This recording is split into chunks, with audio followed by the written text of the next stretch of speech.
Before you know it, you're going to hear me say, and Marylee, good morning. Welcome to CityLine. I'm just sitting here chatting with the Tacoma, actually the Michelob Ultra Tacoma City Marathon. So please join me in welcoming Miss Marylee Martucci. You have a beautiful name, by the way. Your parents did so well. You are the co-race director of the Michelob Ultra Tacoma City Marathon Association. Welcome back. Thank you. Good to have you here. This handsome man here, Mr. Zach Zimmerman, you are a marathon participant. And how many years have you run this? I've ran the marathon one time here in Tacoma and ran the Tacoma half probably at least 5 or 6 times. Old hat for you. Yes. Welcome, welcome, New welcome. course. New course, old hat. I love that. And Miss Catherine Strong, welcome, my dear. Thank you. You are a race participant this year. You are walking the race, but you also have a beautiful story that we get to hear about that you are bringing with you as you walk this race. So, first off, let's get down to this. How many years have we been in existence here? This is the 12th year for the marathon. 12th year. Wow. So you passed the 5-year mark, big relief. Then you passed the decade. Now we're in 12 years. Yeah. So tell us about the changes that have happened over those 12 years. For those who have run this in the past, what can they expect to be different? Okay. Well, this year we've made a lot of changes. The biggest one being that we've completely changed the course for the full and the half. So the last 5 years, it used to start out in Gig Harbor at the airport, and it was a point-to-point course. Started out there, went across the bridge, ended downtown. But we're bringing it back originally how it was, a loop course. So we're going to be starting and finishing down at Point Ruston, which we're really excited about. Oh, I love Point Ruston. Yeah. And then we've also added this year, first time ever, an ultra marathon. So those wanting to go the extra distance have the option of doing, it's a 50K, about 31 miles, and they will then go across and back across the Narrows Bridge. Ah, there we go. Okay, so you can combine just the 26.2 and then kick it in when you're really warmed up Yeah. for the extra yes. 5 or 6 miles there across the bridge. Yeah. No problem. No big deal. Oh my God. Yeah. I'm exhausted even thinking about it. Now, I know we have some pictures we're going to be running here of the marathon. So, Zach, because you have participated before in marathons and also run this one, highlights of the course for you as you think about your time out there running? I think a highlight is going to be starting at a new location at Point Ruston. You'll get to see the mountain and the waterfront for your opening piece. For the marathon, I mean, going through Point Defiance is always a highlight. I think, and then you get along the trail, and seeing Cheney Stadium will be a nice relief that you're almost there. And coming back down along the Thea Foss Waterway is nice. You know, you just have to get back to the finish line, and it'll be great. You'll be going the opposite way that you've gone for many years along Schuster and Point Ruston, Ruston Way. Yeah, you'll get some great mountain views, the Olympics. Yeah, tell us about some of these pictures that we're seeing here. So the new start will be down here at Point Ruston. Great spot for families. The finishing will be right there. Kids will be playing, I'm sure, in that little park right next to. And Forelli's Pizza has come on as like race headquarters. So they're going to open early for us, and families and friends can come in and spectate from there, and celebrations after for the runners. As this person's celebrating here, oh, that's beautiful. Look at that. There's those great steps to sit on and just enjoy the sunshine. Well, hopefully sunshine. Oh, I was going to say, now you've ordered sunshine. We have ordered not? sunshine. Okay, good. And how many people are we expecting? Should be in total about 1,500. My goodness, that's impressive. That's really impressive. So one of the things as we look at this is these are pictures of, oh, I love that shot, of the old course, correct? Correct. So we get an idea of the feel of it and how happy people are, but this is not how it's going to look this year. We want to remind our participants of that. Catherine, I want to talk about you. First off, you bring an interesting perspective to this marathon. Tell us about your story leading up to this and why you're walking. Well, 4 years ago, I was a 42-year-old practicing attorney, and I suffered a massive stroke And I've had to relearn everything from eating to talking and walking. And so last year, about this time, I was putting down my cane, but I had trouble with my balance, and so I was kind of walking like a drunken sailor half the time. So I went into Northwest. I happened to live there at Point Reston, and I went into the gym there and started working with the trainer. And so as a goal, it was to walk the 5K on July 4th of last year, and so that's how I got into this. And then this year, my trainer told Marylee about my story, and apparently it's people find it inspirational, which is absolutely absurd to me because I have never been an athlete. But if I can be some sort of inspiration or a positive impact on someone, I feel like I have a responsibility to do that. So, Oh my gosh. So you were how old again? Say it one more time. 42. 42. So young. And wow, I mean, you fought to come back on this. That's where the inspiration is that, you know, for many people, I have a history of stroke in my family is, you know, it's like surviving the stroke is really the hardest part in working your way back. And here you are walking a marathon. That is so impressive. When you were in that gym, did you ever think you'd be walking a marathon? No. Yeah. So what are you expecting of yourself as this is your first year walking this? Expecting it myself. I don't know, really, actually. I guess because I've spent a long time on my rehab, and I'm just starting to focus on my new life. There you go. I spent, you know, the past 4 years focusing on trying to get back to my old life. Yes. But coming to realize that I need to start my new life. And so that's kind of where I'm at. Beautiful analogy. New life, new race. Yes. There it is. I mean, crossing the finish line. You are inspirational and you are impressive. Thank you. And the fact that you're even here talking about your story, and that's another piece of this, because it's very hard to talk about a story sometimes like this. So you are inspiring other people to say, okay, if this woman could be literally had to learn everything over again. We're not talking that she just had a mild stroke. We're talking this thing took her down. And now she's walking in this race. I can do it too. Absolutely. You don't know why you're an inspiration. Get over here. All right, so you, Mr. Zach, why are you running this? Because you run these all the time. What is it for you? Well, for the past couple of years, I've worked with Marylee Yes. and the store from Fleet Feet as a mentor to participants who've never ran a half marathon or a marathon before. And I enjoy helping other people train and being part of a group. I am the goof, I think Marylee will say. I mean, I can talk to anybody about running. I've had a weight loss story, and I just was not a runner before and have just come to love it, and it's what works for me. So. Oh my goodness. I think everybody is looking for that physical exercise that works for them. So you found it, and that's fabulous. Mm-hmm. So let's talk about how both of you train, because for you, Catherine, is there a difference between exercising and being in the gym to recover from your stroke and then training to walk this? There is. Okay. I had to really work on my endurance. And so when I started last year, like a day one goal was to walk around my apartment building, and that was a big thing for me. And so each week I just added and added to that until I got it to 3 miles. And I'm fortunate enough to live at Point Reston, and so I have a beautiful place to walk. Yes, you are. So wow. So for you, it really is building up your endurance. Mm-hmm. Absolutely.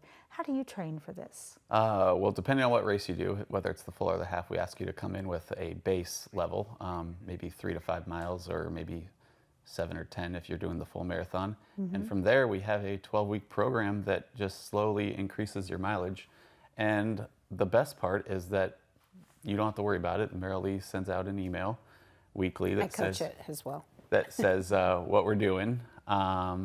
And you get to be with a group that is doing the exact same thing you are. So you're struggling, they're struggling, you're having a high moment. It's like you're reading my mind. This little neon went, misery loves company. Yeah. Oh, last night was miserable in the rain. Yes. Yeah.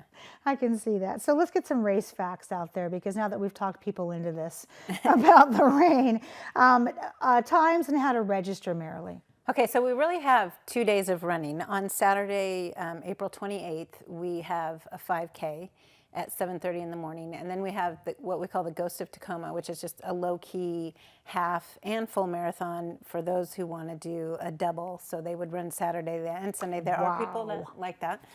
And that starts at 8:30, and the kids' 1 mile race is at 8:45. And then on Sunday, kind of the main event, the full is at 7 a.m. and the half goes off at 7:10.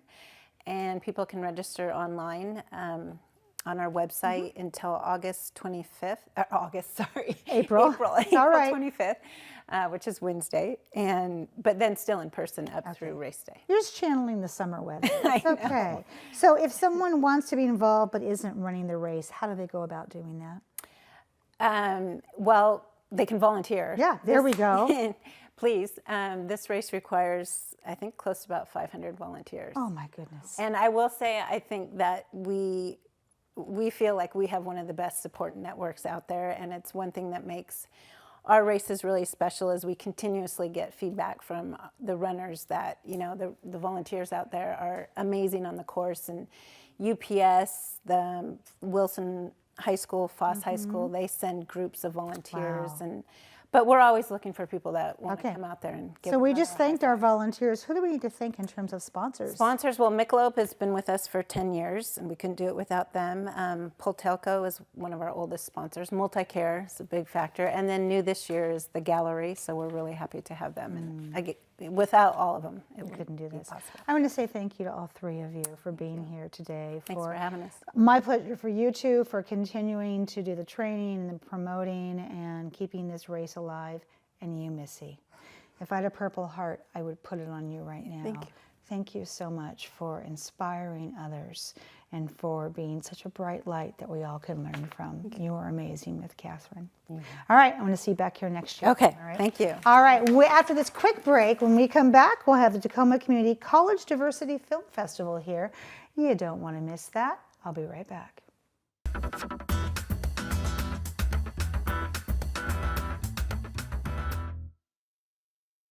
Kaya weighed just 1 pound 1 ounce at birth and endured a grueling 163 days in the hospital. Thanks to research funded by the March of Dimes, Kaya survived premature birth, the #1 killer of babies in the United States. The birth of a child is supposed to be a joyful event, yet each year about 380,000 babies like Kaya are born too soon, and many have serious health problems that can last a lifetime. But you can change that. Join 3 million friends, families, and colleagues in more than 500 communities across the nation in March for Babies. The money we raise is so important in fighting premature birth and other life-threatening challenges that newborns face. We're supporting research and programs that help more moms have full-term pregnancies and healthier babies. Sign up, join a team, and start fundraising today at marchforbabies.org. Together, we can fight premature birth and help more babies be born healthy. Tacoma Pierce County Crime Stoppers. This man is wanted for robbing the Union 76 gas station on South Steele Street in Parkland in May of 2016. The Hispanic man pointed a rifle with a scope at the clerk and demanded cash. A suspicious white sedan was seen outside the gas station during the robbery. Earn up to $1,000. Remain anonymous. We need your help. Crime Stoppers.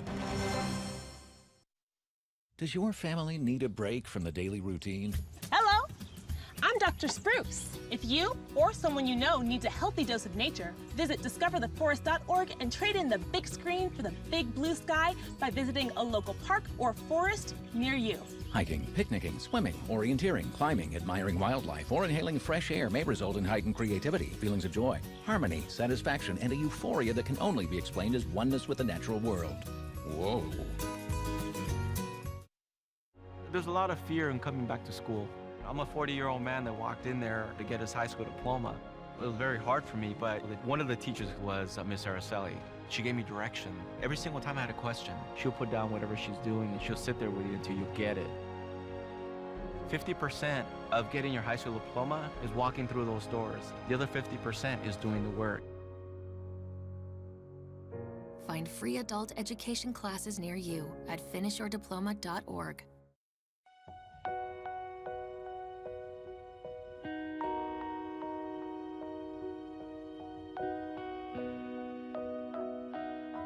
Well, good morning and welcome back to CityLine. With me, I have, are you ready for this? 3 professors in the studio here to talk about the Tacoma Community College Diversity Film Festival. So please join me in welcoming Professor Allison Muir. Of course, you are a professor at Tacoma Community College. Welcome, Allison. Thank you. Good to have you here.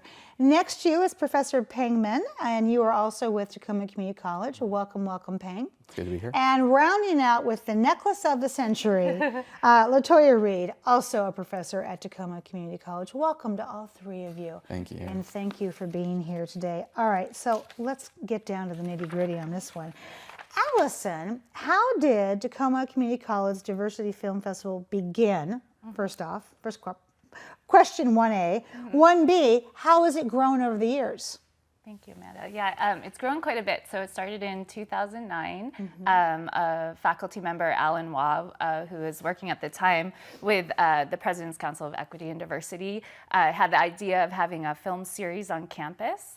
And we showed one film per quarter on campus. And that was a great experience, but a few of the community members wanted to really expand and had the idea of having a festival and bringing in more attendance and participation and the community. And so they reached out to Philip Cowan at the Grand, and a partnership was formed. In 2011, we had our first festival at the Grand, and now, so it's moved from one film per quarter on campus to six film festival at the Grand with community partners and discussions following. Wow, talk about you grew up. Boy, did you grow up big time. So you're in your 8th year. And LaToya, the theme for this year's film festival is Defining America.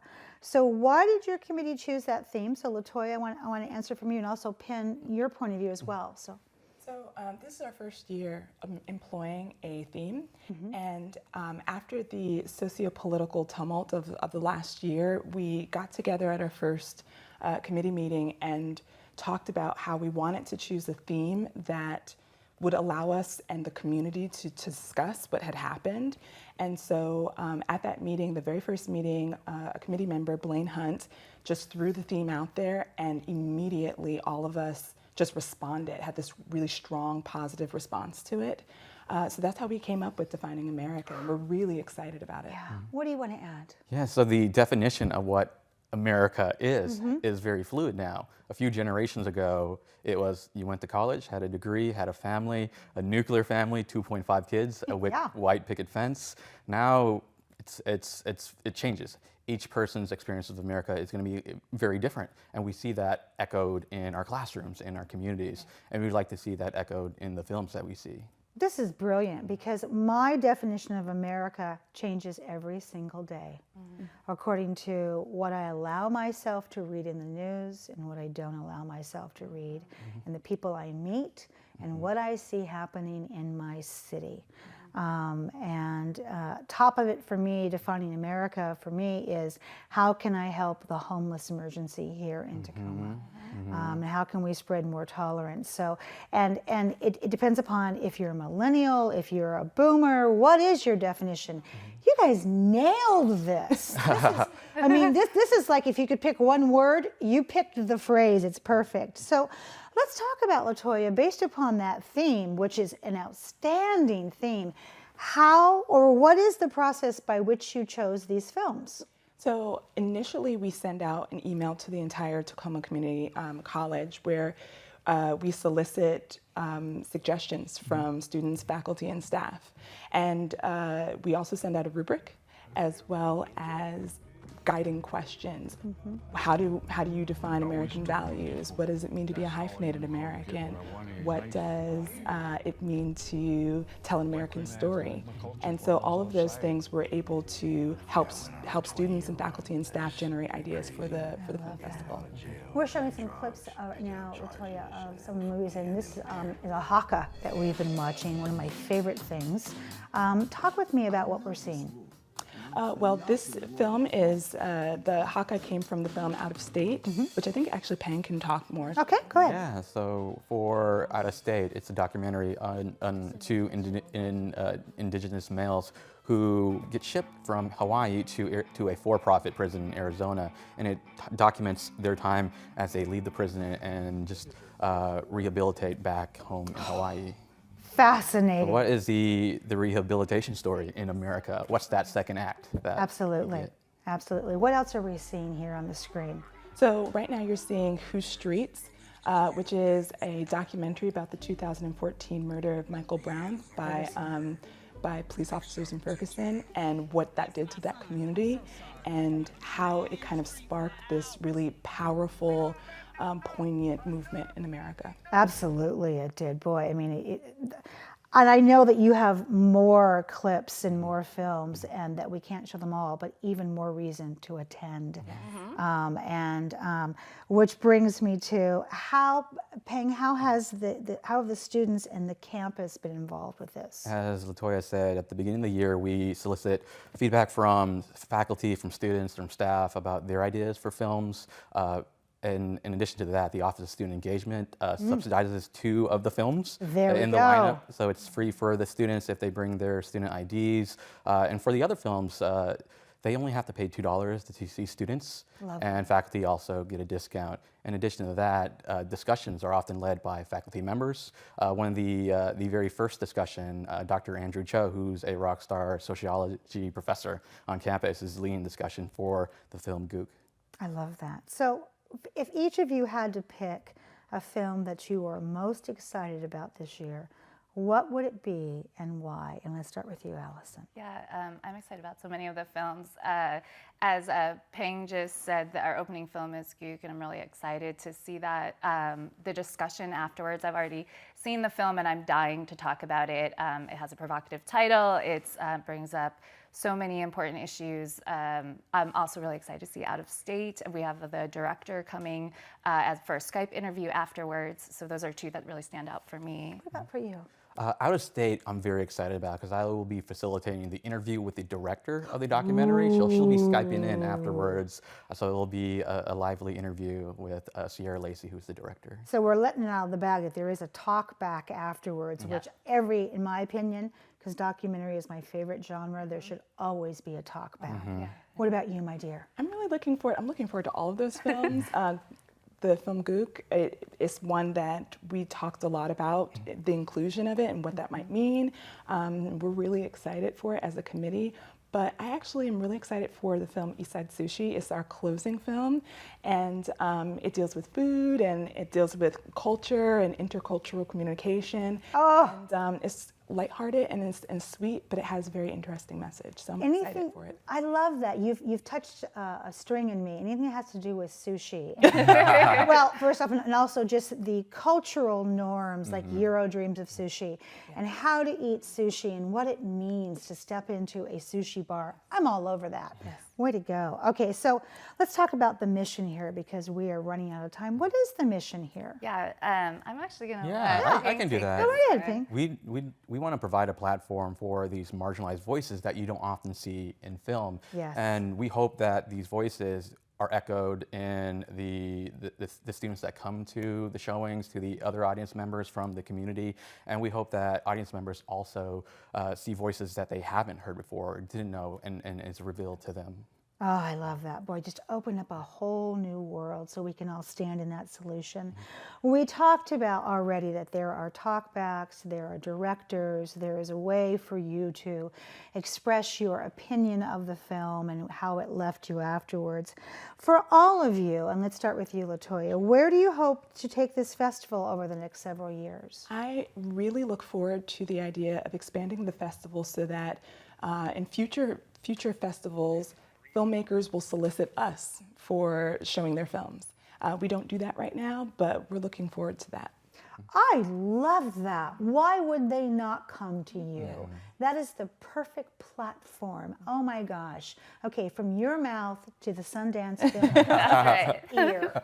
All right, what about you there? I'd love for the filmmakers to come to the showing. Yes. They can be part about the